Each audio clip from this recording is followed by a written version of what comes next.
Let's talk a little bit about Giannis. Okay. And he goes one day and unfollows teammates, management, anyone and everything associated with Milwaukee Bucks. What does that say?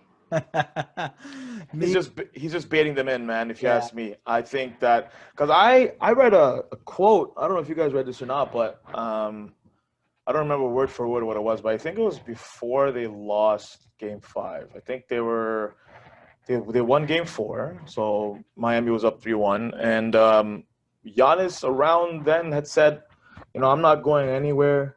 I'm staying in Milwaukee. Oh, like build the wall and go through it type of thing? Yeah, exactly. Build a wall, go through that. I'm that kind of guy.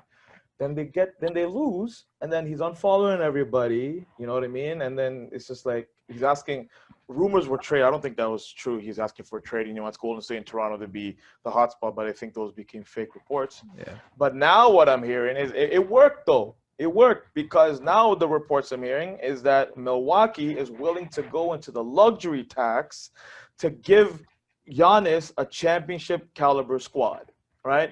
So it worked.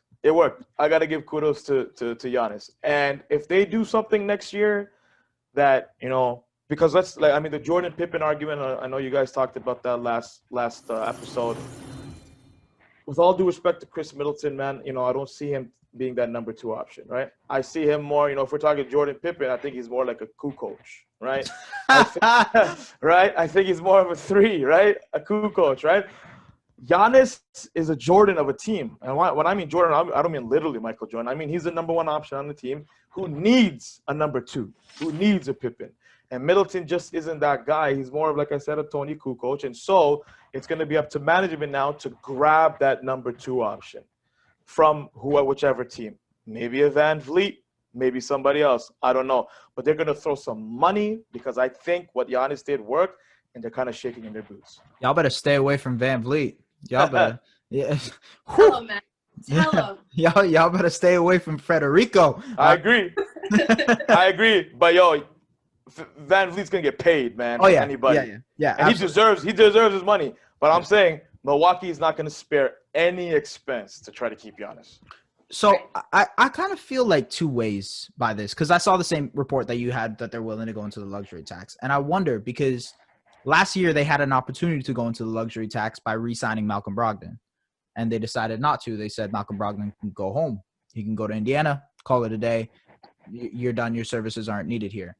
If they weren't willing to go to the luxury tax then, I don't know how comfortable I would feel if I was Giannis that they would go and make a drastic move to win now again and go into the luxury tax. Look, these guys are owners, right, that make millions of dollars, billions. They're billionaires, right?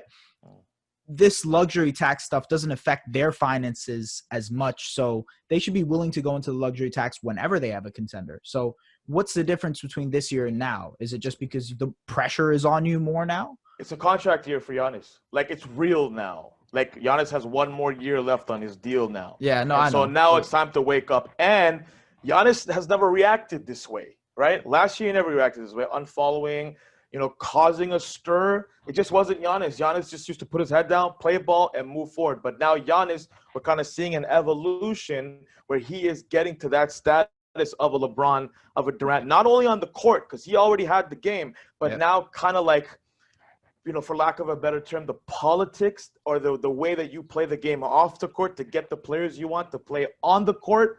That's kind of the game that Giannis is playing now, and he's never been in that position. But because he's doing that now, I think management and ownership now are kind of feeling like, okay, this guy is sending us a message now. We better do it. Otherwise, at the end of 2021, he's gone.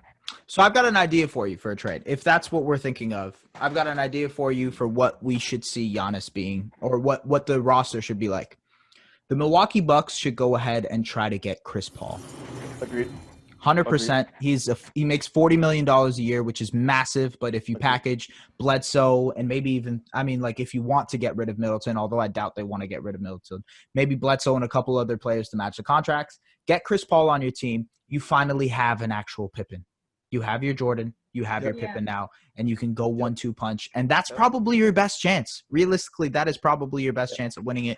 But if you think of it like that, that's mortgaging your future. You're done. You're responsible for Chris Paul for 4 years. So if Giannis even leaves, you're still paying Chris Paul $40 million after the fact.